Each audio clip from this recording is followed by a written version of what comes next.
Grande édition du journal sur Mondico Télévision. Mesdames et messieurs, bienvenue. Voici le sommaire de ce journal.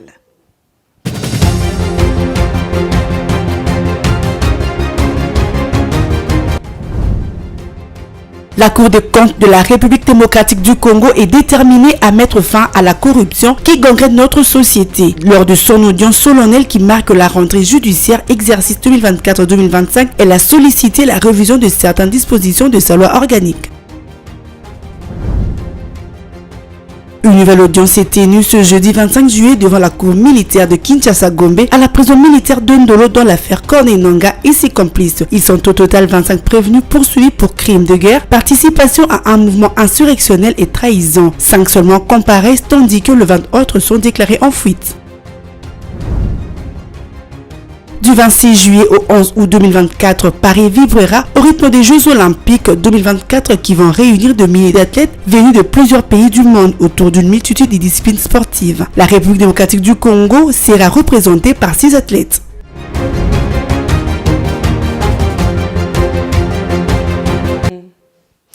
Bonsoir, ouvrons ce journal par cette nouvelle en bref. La Cour de compte de la République démocratique du Congo a sollicité jeudi à Kinshasa la révision de certaines dispositions de sa loi organique lors de son audience solennelle marquant la rentrée judiciaire exercice 2024-2025 afin de lutter efficacement contre la corruption et le détournement de deniers publics. À cette occasion, un rapport a été remis à la première ministre Judith Souminois, présente dans la cérémonie. La Cour a attendu par le Parlement la reformulation de dispositions subsidiées de la loi, entre autres les articles 39 et 134.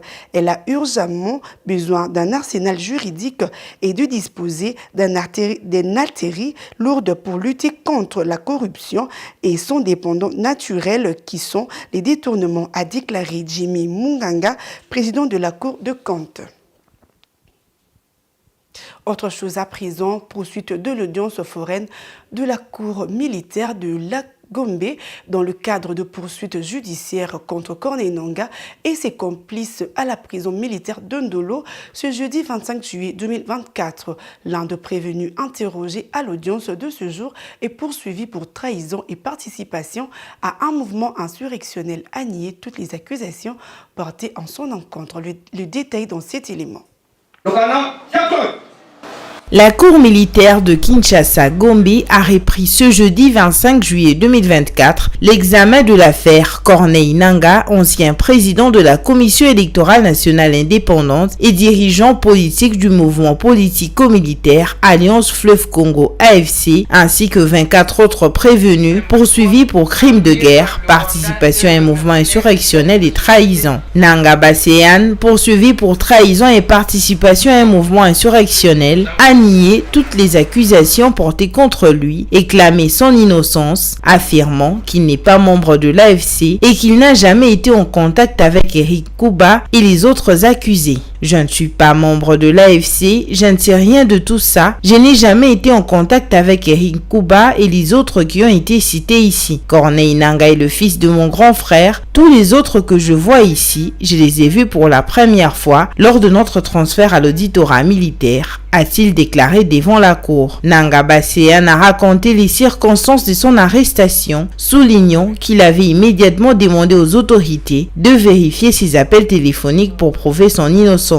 Il a également insisté sur le fait qu'il était un simple citoyen congolais victime des actions de Corneille Nangaa. Je ne peux pas nier ma relation biologique avec Nangaa, je ne suis pas en contact avec lui et je ne le ferai pas. Je suis congolais, je fais partie de ceux qui sont victimes de l'action de Corneille Nangaa, a-t-il ajouté. Le prévenu a été arrêté le 16 janvier 2024 et a passé 6 mois dans un cachot de renseignement militaire. Ses avocats ont affirmé que leur client avait été arrêté uniquement parce qu'il porte le nom de Nangaa. Lors de son audition le 17 janvier 2024 par les renseignements militaires, Baseyan a indiqué qu'il avait été arrêté dans une concession appartenant à Christophe Baseyan, frère de Corneille Nangaa. La Cour continue d'examiner l'affaire et interroger les prévenus pour faire la lumière sur cette affaire.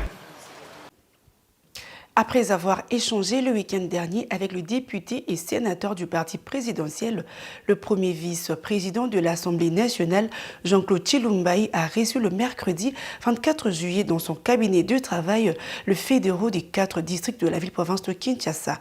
Il était question de trouver des solutions pour mettre fin à la crise qui secoue l'Union pour la démocratie et le progrès social. Ces fédéraux ont exprimé leur volonté de collaborer avec la commission de bons offices afin de trouver des solutions idoines à cette crise qui ternit l'image du parti présidentiel. Regardez. La rencontre que nous avons eue avec l'honorable vice-premier président de l'Assemblée nationale, elle est basée sur le malaise, c'est comme ça que je peux l'appeler, que vit notre parti ce jour. Alors nous devrions en parler, lui et nous, pour essayer de lancer des solutions, de chercher des solutions à trouver afin qu'il y ait accalmie au sein de notre parti. Oui, ce n'est pas pour rien qu'il nous a invités. Par souci de voir son parti vivre et rayonner, il a préféré nous écouter nous aussi, qui animons le parti à la base. Et de cet échange, nous avons trouvé quand même des pistes sur lesquelles nous pouvons rouler pour arriver à une solution. Ces propositions, c'est que tout le monde se retrouve ensemble, se parle comme les enfants d'une même famille pour que la solution soit dégagée. Et puis le ministre de l'Éducation nationale et Nouvelle Citoyenneté a annoncé mardi dans la soirée les tendances globales de résultats des épreuves d'examen d'État édition 2024 qui sont en faveur des filles dans diverses provinces. C'était aussi une occasion pour l'inspecteur général de publier les écoles ayant enregistré les lauréats, ce qui veut dire que la publication de ces résultats ne se feront plus attendre. Renta lui est là pour le commentaire. Le ministère de l'Éducation nationale et Nouvelle Citoyenneté a annoncé ce mercredi soir la publication progressive de résultats de l'examen d'État édition 2024.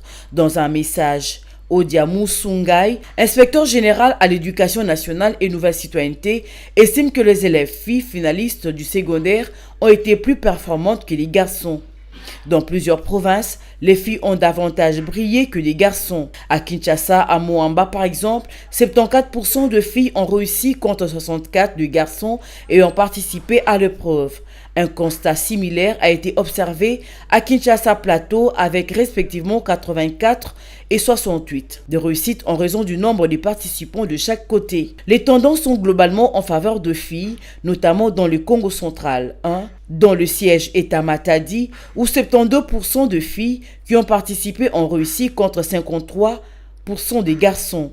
Dans les Kwilu 1, à Bandundouville, l'équilibre est notable, mais en faveur de filles, soit 67% contre 66%. Dans la province éducationnelle de l'Équateur 1 à Mbandaka, 67% de filles ayant participé à ces épreuves ont réussi par rapport aux garçons dont la réussite s'élève à 63%. L'inspecteur général à l'Éducation nationale et Nouvelle Citoyenneté relève ainsi l'importance de poursuivre les efforts pour encourager la scolarisation des filles et promouvoir l'égalité de genre dans l'éducation. C'est à encourager, elles ont compris pourquoi elles doivent être là. C'est la parité, il faut encourager les filles à aller à l'école, a-t-il déclaré. Par la même occasion, l'Inspection générale à l'Éducation nationale a publié les écoles ayant enregistré le meilleur lauréat dans les provinces éducationnelles de Moamba et Plateau à Kinshasa, Congo central 1 à Matadi, Kwilu 1 à Bandundu ainsi que l'Équateur 1 à Mbandaka.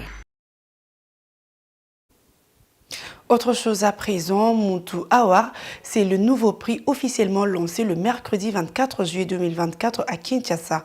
Ce trophée est institué pour encourager les étoiles montantes dans les secteurs de nouvelles technologies de l'information et de la communication en RDC.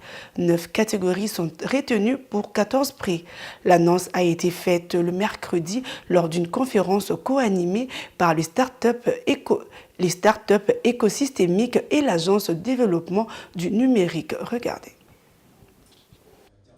9 catégories sont retenues pour 14 prix, notamment la recherche et l'innovation, start-up, base industrielle, banque et assurance, entreprise et humanitaire. Cette première édition du trophée Monto Awards vise à mettre en lumière les potentialités du jeune Congolais dans le domaine des nouvelles technologies de l'information et de la communication à travers le monde. C'est exactement amener les autorités, pour la plupart et certains opérateurs du secteur, à connaître essentiellement que regorge notre écosystème en termes d'innovation, en termes de solutions, en termes de contenu. C'est ça ce que nous voulons apporter vraiment au travers de cette activité. Pour sa part, Dominique Migisha, coordonnateur de l'Agence de développement du numérique, souligne que ce projet permet de découvrir les talents cachés du secteur numérique et aider le Congo de relever les défis de sa transformation digitale. Et donc à travers ce genre d'initiative qui œuvre dans la promotion du numérique, ce qui est également la vocation de l'Agence pour le développement du numérique, eh bien nous sommes convaincus que ça va permettre de mettre en lumière des talents dans différents secteurs dont nous avons besoin. Je pense en particulier à la cybersécurité, parce que nous savons qu'il y a beaucoup de talents cachés qui œuvrent, que ce soit au Congo, mais surtout à la diaspora. Et nous avons besoin de mettre en place un écosystème de cybersécurité.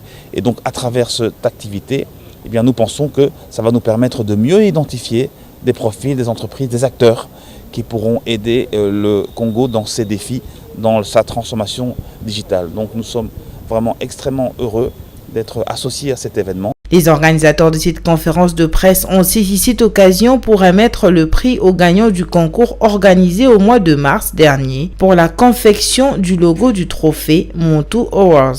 Les gagnants n'ont pas caché sa joie.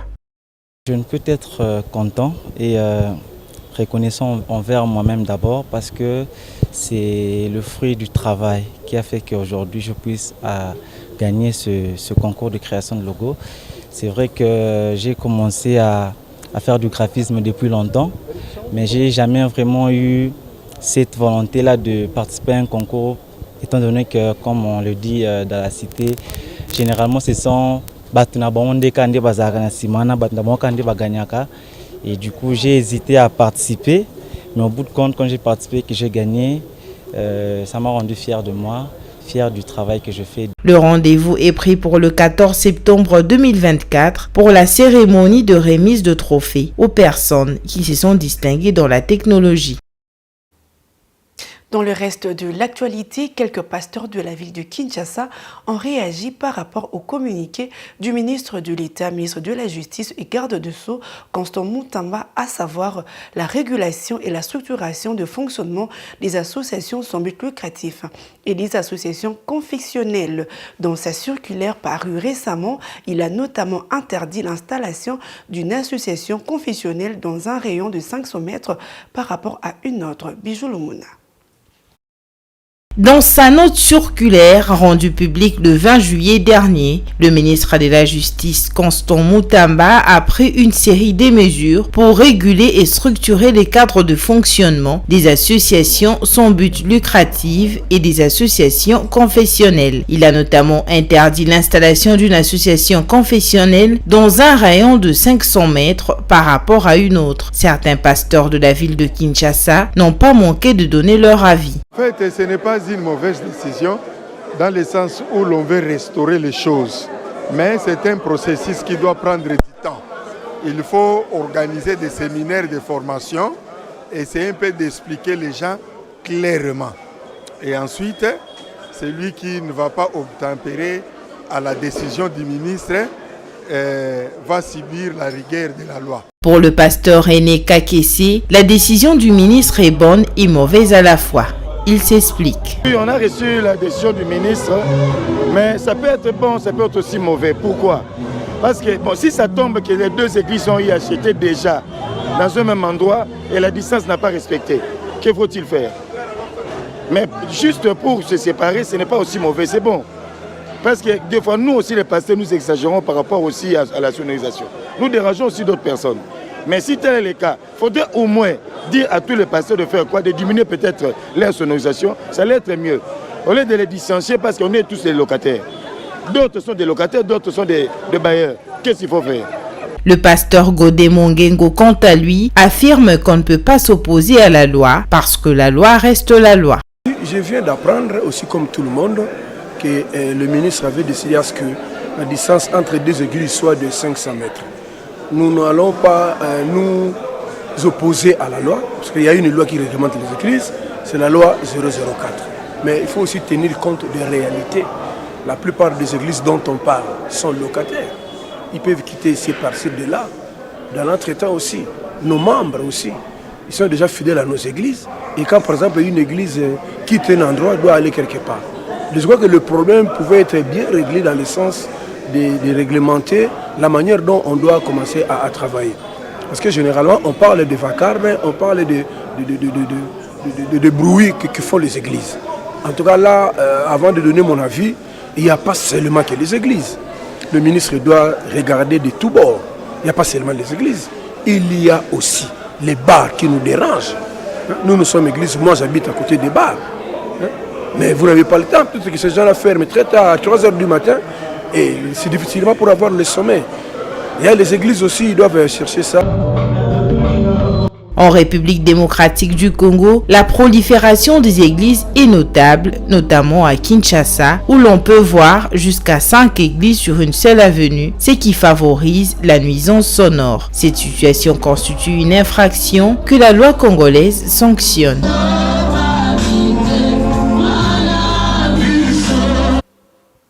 Et au Nord Kivu, les programmes des Nations Unies pour le développement PNUD a doté la division provinciale de la jeunesse du Nord Kivu d'un véhicule Toyota Land Cruiser. La cérémonie de remise de ces véhicules a eu lieu au gouvernorat de province en présence du chef de l'exécutif provincial, le général-major Peter Chirimwani. Ces véhicules facilitera la mobilité du personnel de la division provinciale de la jeunesse pour bien accomplir sa mission. Suivez le reportage de la presse du gouvernorat. Grâce au plaidoyer et au lobbying de son chef, la division provinciale de la jeunesse du Nord Kivu vient de recevoir ce jeudi 25 juillet 2024 un véhicule Toyota Land Cruiser double cabine dont du PNUD. La cérémonie de remise de ces véhicules a eu lieu au gouvernorat de province en présence du chef de l'exécutif provincial, le général-major Peter Chirimwani. Pour le chef du bureau du PNUD, la remise de ces véhicules facilitera la mobilité du personnel de la division provinciale de la jeunesse pour bien accomplir sa mission, celle d'encadrer toute la jeunesse du Nord Kivu. La décision de remettre le véhicule à la division provinciale de la jeunesse a été prise par les parties prenantes réunies au cours du comité de pilotage de clôture du projet leadership tenu le 29 décembre 2023, simultanément à Goma et à Kinshasa sous la présidence du représentant résident du PNUD en RDC.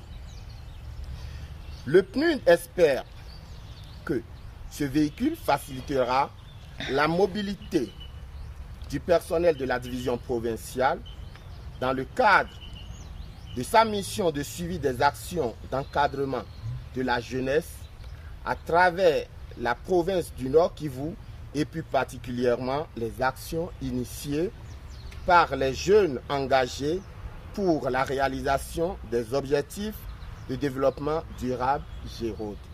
Un sentiment de satisfaction de la part de M. Guy Kubirandole, numéro 1 de la jeunesse au Nord Kivu, qui a premièrement remercié le gouverneur des provinces pour son sens élevé d'écoute et ensuite le PNUD qui s'est engagé à accompagner la jeunesse en la dotant ces véhicules.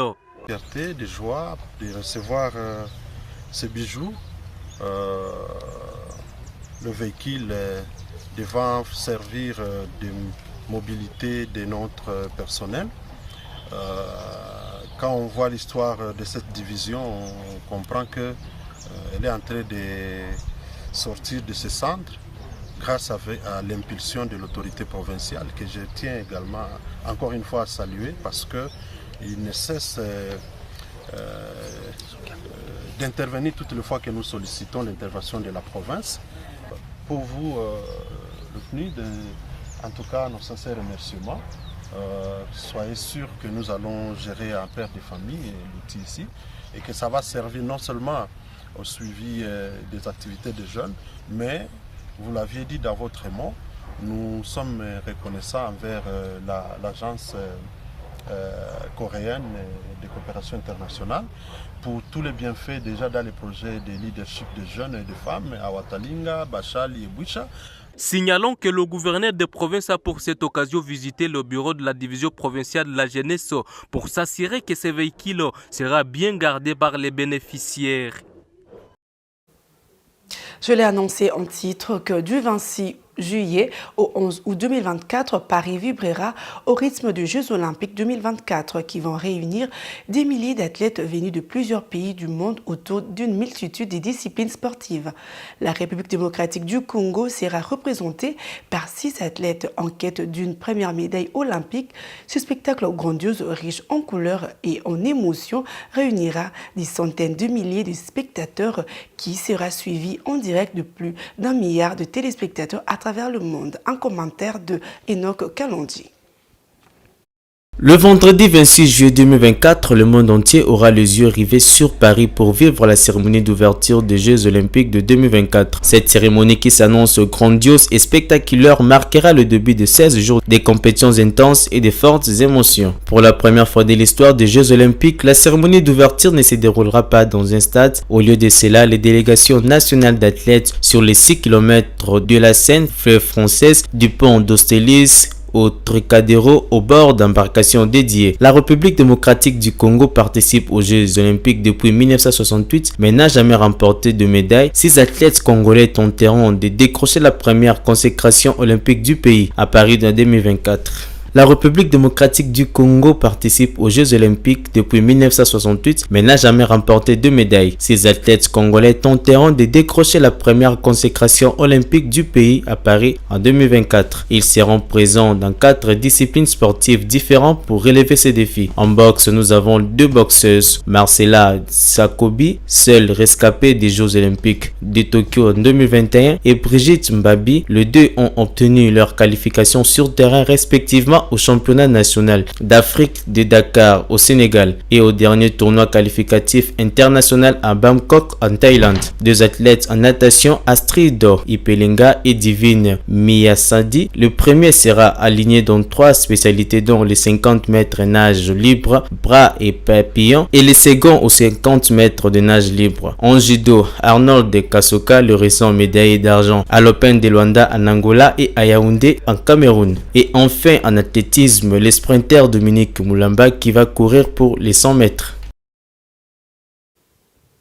C'est la fin de ce journal, mais avant de nous quitter, je vous rappelle le principal titre.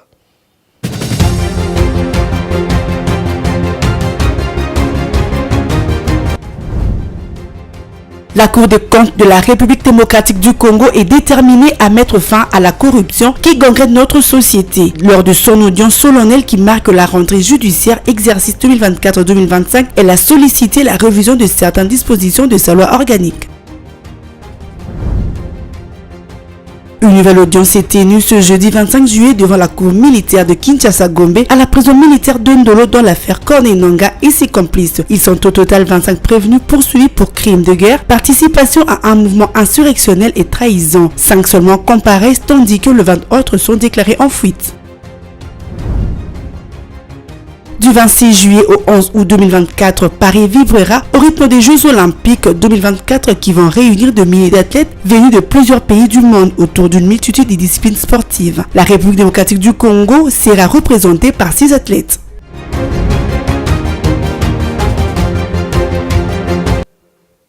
Ce journal est complètement terminé. Merci à vous de l'avoir suivi et bon tout au programme sur Mondigo Télévision. Une pensée en écrit. Bonsoir chez vous.